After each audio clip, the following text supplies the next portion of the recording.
It was meant to be a routine congressional hearing, streamed live and covered modestly by major outlets. But from the moment Judge Andrew H. Stone entered the chamber, something felt different. Representative Jasmine Crockett, known for her sharp mind and unapologetic style, was prepared for a serious dialogue about judicial oversight and ethics reform. She had done her homework, as always, and came armed with facts, timelines, and precedent. But Judge Stone, a longtime federal appointee with a reputation for being blunt, didn't seem interested in a balanced discussion. As he adjusted his microphone and scanned the panel before him, his eyes lingered just a moment too long on Crockett. The air was already thick with political tension, and nobody expected what would come next. Then, right in the middle of Crockett's questioning about judicial transparency, Judge Stone leaned forward with a smirk and said, "Perhaps if you spent less time on TV and more time reading the law, we could have a meaningful conversation." The courtroom went silent. Reporters froze. Staffers exchanged glances. Cameras zoomed in. The comment was cutting, and clearly personal. Everyone turned to Jasmine, waiting to see how she would respond. Representative Crockett didn't flinch. For a brief second, she looked down at her notes, not to regroup, but to pause. The kind of pause that let everyone know something sharp was coming. Then she looked up, calm but piercing. "Well, Judge Stone," she began slowly, her voice composed but firm, "I've spent plenty of time reading the law. That's why I'm sitting here holding you accountable for how you've interpreted it." A few gasps quietly echoed through the room. "And just so we're clear," she continued, locking eyes with the judge, "my time on TV is spent explaining to the American people the very decisions you make behind closed doors. If you're uncomfortable with public scrutiny, maybe you're in the wrong seat." The courtroom remained dead silent, but the energy shifted.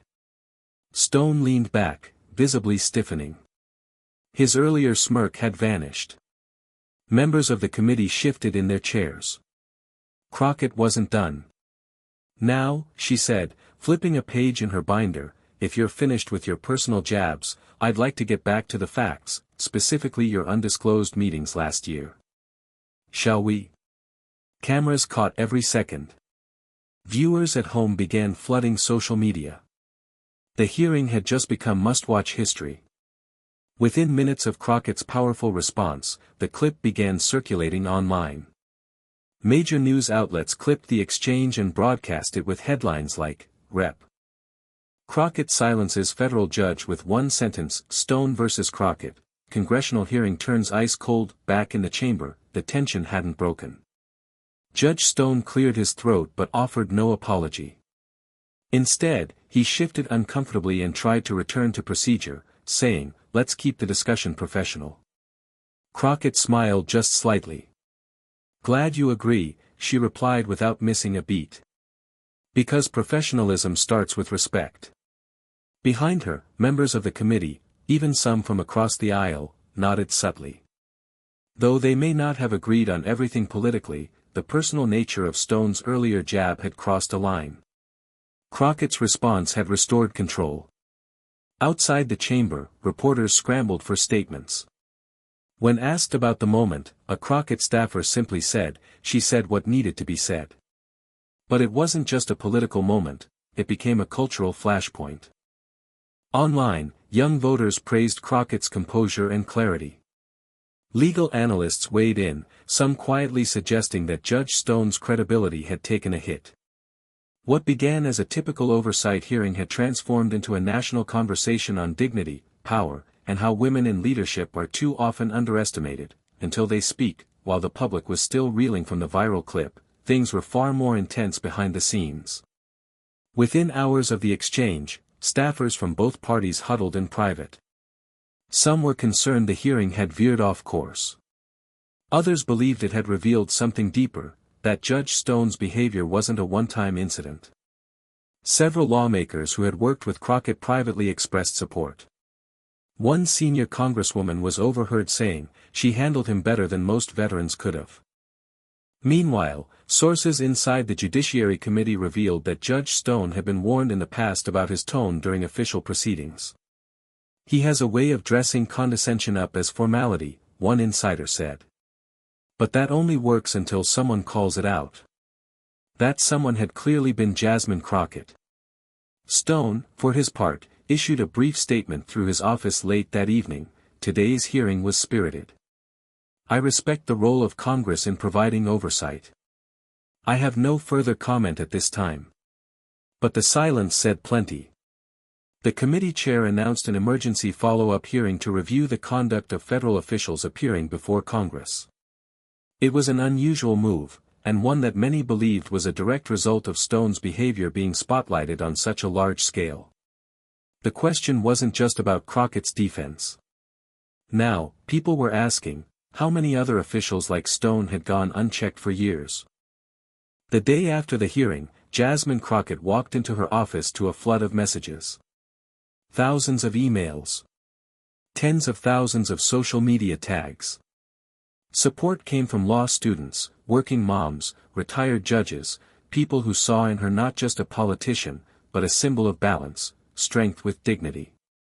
Major networks invited her for interviews, but she declined most. Instead, she posted a short statement on her official page: accountability isn't disrespect. Defending your voice isn't ego. Yesterday wasn't about me. It was about standing firm when you're expected to shrink. That post alone garnered millions of views and became a rallying cry. Activists began organizing under hashtags like #StandWithCrockett and #JudgeUsFairly. At several universities, students hosted town halls to discuss the imbalance of power between branches of government and the subtle ways some judges undermine the representatives meant to question them. For many, it was the first time they'd watched a congressional hearing, and actually cared.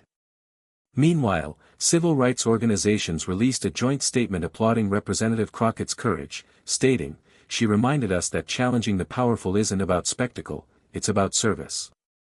Every woman who's ever been talked over or dismissed in a boardroom, courtroom, or chamber heard her loud and clear.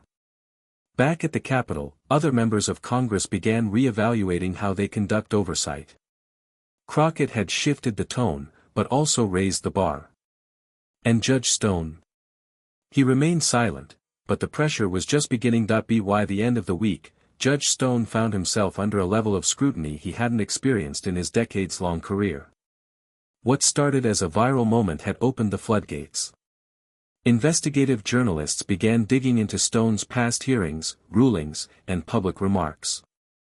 One piece from a well-known legal blog raised eyebrows by listing at least 5 prior instances where Stone was accused of being dismissive toward female attorneys and witnesses during proceedings.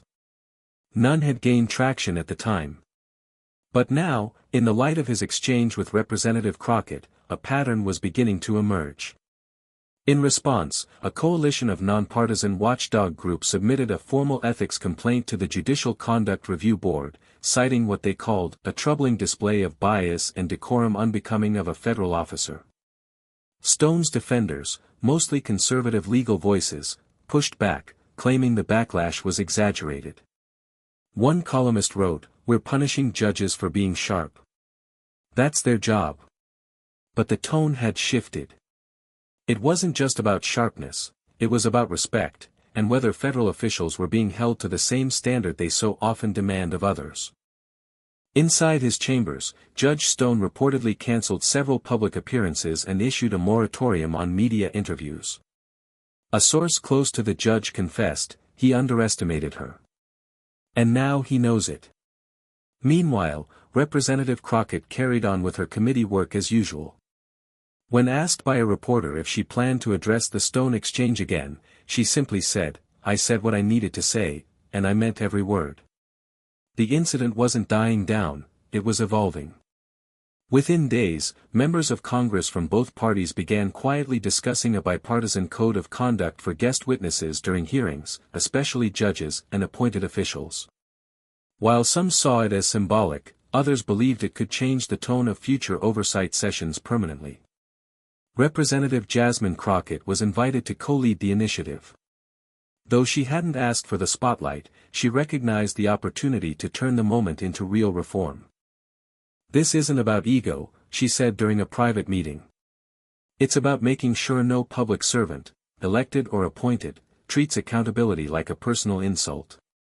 The proposal was simple: witnesses who appear before Congress should maintain a standard of respect, avoid personal attacks, and uphold the decorum expected in any federal setting.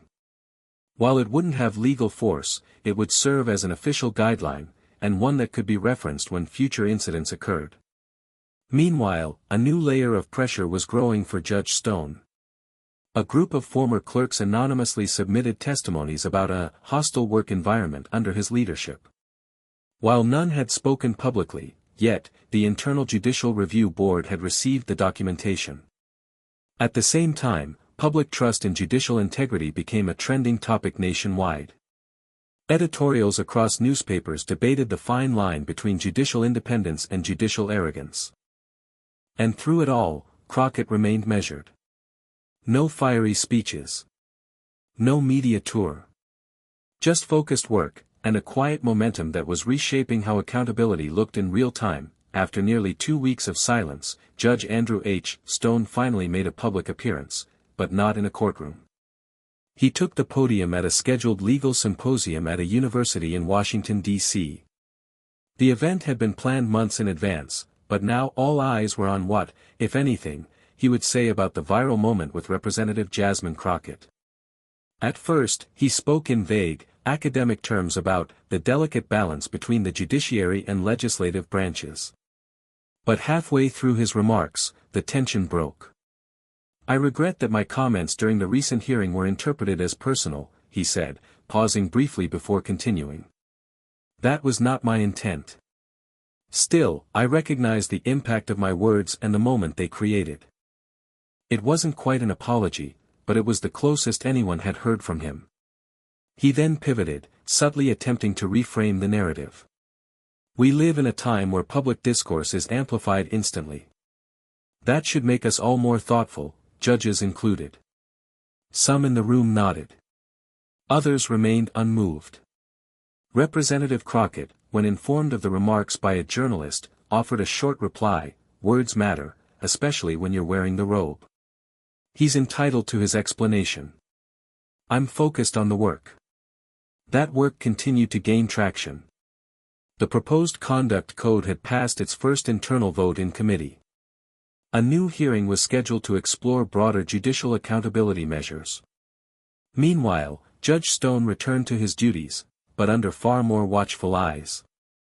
Every decision, every hearing, every word going forward would be measured against the moment that changed everything.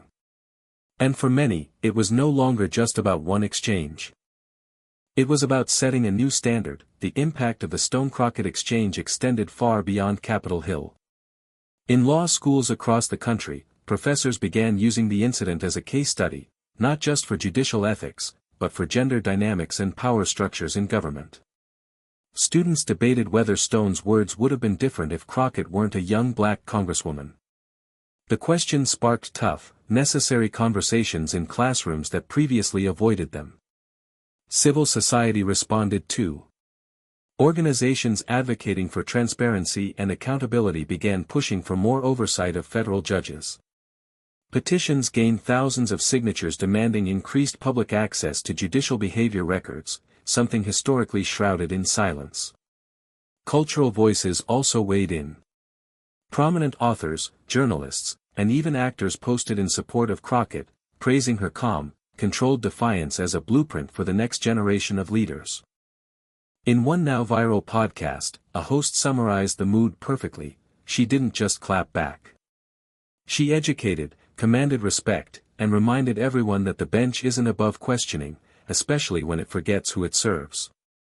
Even late-night talk shows, often focused on satire, highlighted the hearing, not as comedy, but as a real moment of reckoning.